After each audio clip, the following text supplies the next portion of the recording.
Hey YouTube, what's going on? It's Keys, and today we're going to look at the SOCOM M1A high-end marksman rifle from the division.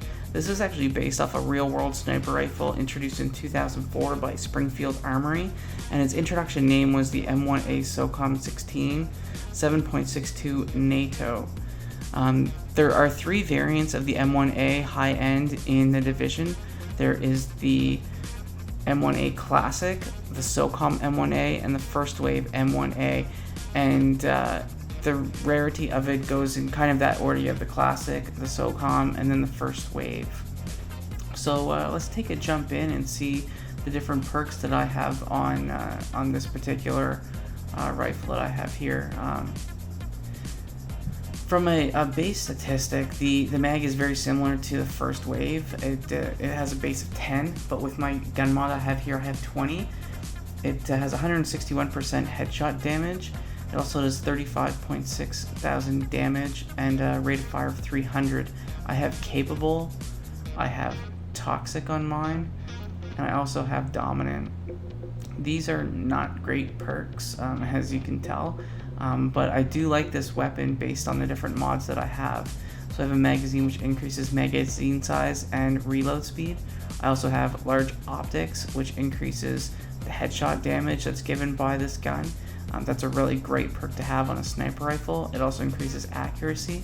I have a large muzzle that increases stability and accuracy, and I have a large underbarrel that increases accuracy and stability. You'll see what I'm going for here, and actually what increases the DPS of your weapon is having that headshot damage, accuracy, and stability. Those are the main focuses that you want to have on any sort of fast-firing sniper rifle such as this. So let's do a close quarters test at first. You'll see that it does jump around a tiny little bit. The First Wave doesn't actually do this, but I do find the SOCOM jumps around a bit. And once you actually take 5 or 6 shots, you can the actual stability of the weapon increases, which is a little strange, but something I did notice doing these little tests here in the range and in the field. Let's take a quick look at a perk that I'll suggest to you that you use when you're using these sniper rifles, and it's going to come in handy no matter what. So we have the Steady Hands perk. So what that's going to do is increase your stability by 25% when you come out of cover, and that's going to last for 10 seconds. So you'll see here, when I come out of cover, I actually have about 25% increased stability, and that makes a huge difference. You'll see the gun is not jumping around as much. And when you're going to be in encounters where you're using a sniper rifle, you're likely going to be facing a large number of enemies and taking cover and making those long shots. So speaking of long shots, it's great to have a scope on it that gives you an increased zoom such as this. You'll notice I do have a pretty good level of stability when I'm zoomed in with this particular scope, and I can still hit headshots at a pretty fast rate. It's going to be much faster than those shots that you're going to land with your M44 or a bolt fire sniper rifle.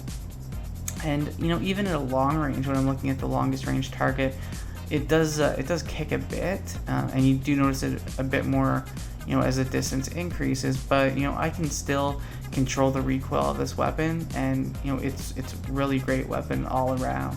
Whether you have the Classic M1A, the SOCOM M1A, or the First Wave M1A, you're just gonna love this weapon. Me personally, I like the Tenebrae a little bit more, but that just comes down to kind of personal preference. I like the increased stability that I have from this. Let's take a quick look when I zoom in from cover. You'll notice that I do have the ability to actually fire almost twice as fast and hit almost the same number of shots with it. So having Steady Hands on as a perk is really going to help you. Let's take to some challenge missions and see how this does in a real world firefight. You'll notice that with the fast rate of fire, one of the benefits to this is you can take enemies out from a distance quite quickly, but at the same time, if you have rushing shotgunners or enemies that are close up, you're going to have the ability to thwart those people off as well. If you're familiar, if you've watched my First Wave M1A video, I did note this as well.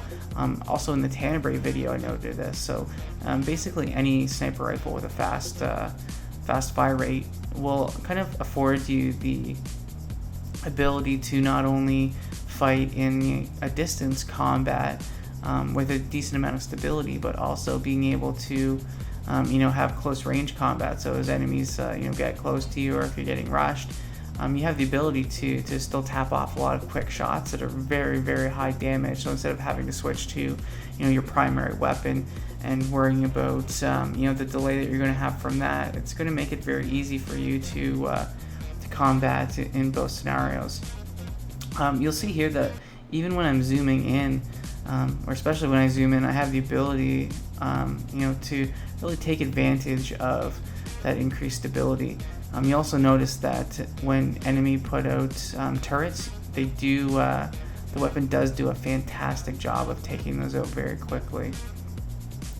So all in all, when we're looking at what sniper rifles you're going to want to use, it really comes down to personal preference. I have a lot of friends that like to use the M44s because they do the bolt fire, very, very high damage. You have the ability to sit back and take shots very, very slow, but at the same time they do an immense amount of damage. The fast fire rate weapons are for people who like to kind of still shoot from afar, but are really the running gunners. So it really gives you the ability to run and gun, fast reload speed, fast fire rate, so you don't feel like you're sitting back, and you don't have the ability to throw it off people who are kind of rushing you. So again, it really depends on your play style.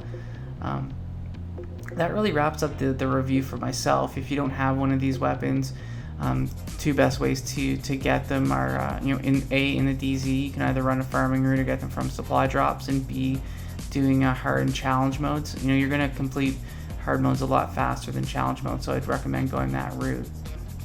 Well guys, hit subscribe, smash that like button, check out some of the other videos I have on my channel, and I look forward to chatting with you in the next video. Thanks again.